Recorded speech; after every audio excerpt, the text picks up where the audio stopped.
was founded after 9/11 because they recognized that some people did something and that all of us were starting to lose access to our civil liberties. Rand Paul and Nicole Malliotakis unleashed a fiery confrontation against Ilhan Omar, demanding accountability for her past controversial remarks, including her infamous comments about 9/11. The clash quickly turned explosive and deeply emotional, as both lawmakers stood their ground, defending American values, patriotism, and the truth that still divides Congress today. In a town where we have a lot of people who are refugees who have come, some from Somalia, some from Bosnia.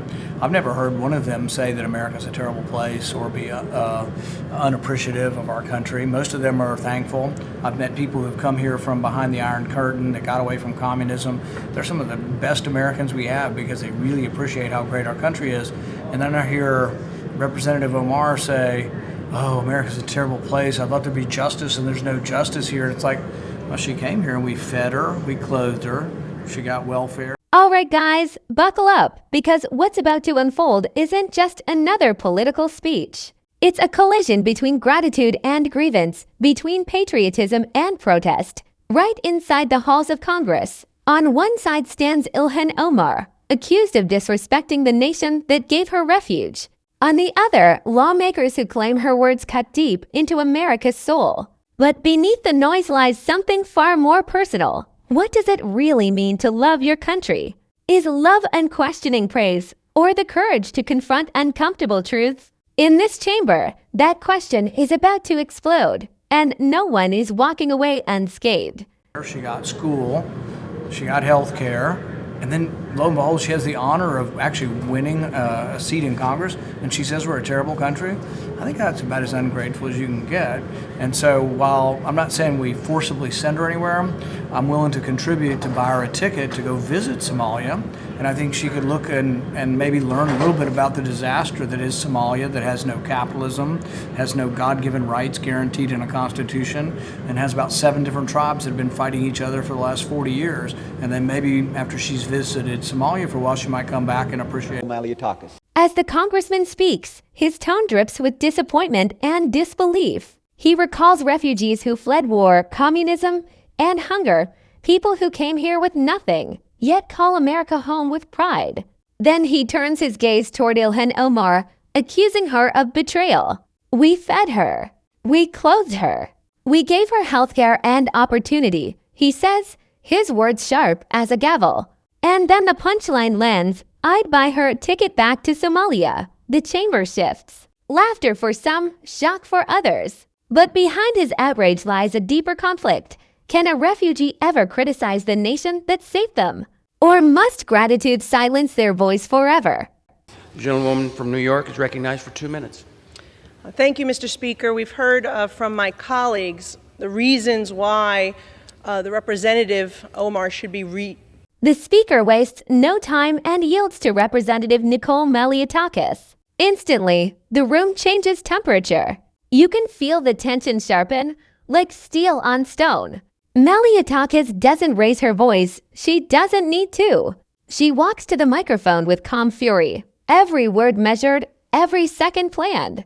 I rise to add for the record, she begins a formal phrase that lands like a challenge. This isn't an off-the-cuff defense. It's a strategic strike meant to put Omar's past comments into permanent congressional history.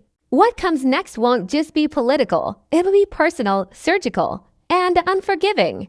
Removed from this committee, but I feel like all the reasons have not just yet been stated, which is why I rise to add for the record. We've heard about the comments that were made regarding anti-Semitism and anti-Israeli views, but I rise to add to the record that as a member of the Foreign Affairs Committee, I've sat there and heard the representative actually spew anti-American rhetoric as well. I've been in that committee room where the representative equates Israel and the United States to Hamas and the Taliban. Absolutely unacceptable for a member of that committee. I've also heard the representative equate that it is the United States' fault that there is turmoil in Venezuela. That is not because of the oppressive socialist and communism that has spread throughout Central and South America, in Venezuela at the hands of the Maduro and Hugo Chavez regimes. Malliotakis now unleashes a list that feels more like an indictment. She accuses Omar of comparing the United States and Israel to terrorist groups, Hamas and the Taliban. She calls it unacceptable, but her frustration runs deeper than policy. It's about allegiance. Can you represent a nation you frequently criticize? Her tone suggests no, yet that's the beauty and burden of democracy. It gives space for voices we may despise. The air grows heavy. Each statement widens the divide, patriotism versus free speech, loyalty versus truth. And behind it all, the unspoken question, are we punishing opinions or protecting principles? That is unacceptable. And as a New York representative, to hear the representative belittle, to try to diminish the worst terrorist attack on United States soil on September 11, 2001, as some people did something, that is unacceptable as well. And I hold the same standard for this side of the aisle that I do the other, because when another colleague on my side said something about 9/11, I also voted to have her removed from the Education Committee because I thought that was inappropriate. So I'm being consistent here, and I hope my colleagues will do. Then comes the flashpoint minus 9/11. Malliotakis invokes that sacred date, her voice steady but emotional. She quotes Omar's infamous line, "Some people did something," and the room freezes. For New Yorkers, that phrase isn't abstract, it's a wound that never healed. The congressman's earlier anger now feels pale compared to this moment. Malliotakis isn't debating policy.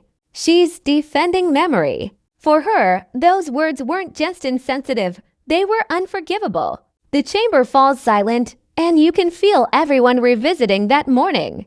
This is no longer about party lines, it's about who gets to speak for America's pain and who must stay quiet. Do the same to show that this is about consistency and accountability, because we should not have an individual with those views on the committee that is tasked with representing our country and our Congress to foreign nations. I yield back. The gentlelady yields. As the debate closes, one truth stands above all. This wasn't simply about Ilhan Omar. It was about identity, history, and the fragile bond between love of country and the freedom to question it. The lawmakers spoke of consistency and accountability, but the undertone was clear. America is still deciding who truly belongs in her story. Was this justice or just politics wrapped in patriotism? Let us know what you think. Was the outrage fair or a performance for the cameras? If this hearing gripped you like it did us, hit like, drop your thoughts below, and subscribe for more raw, unfiltered moments where law, power, and emotion collide in real time.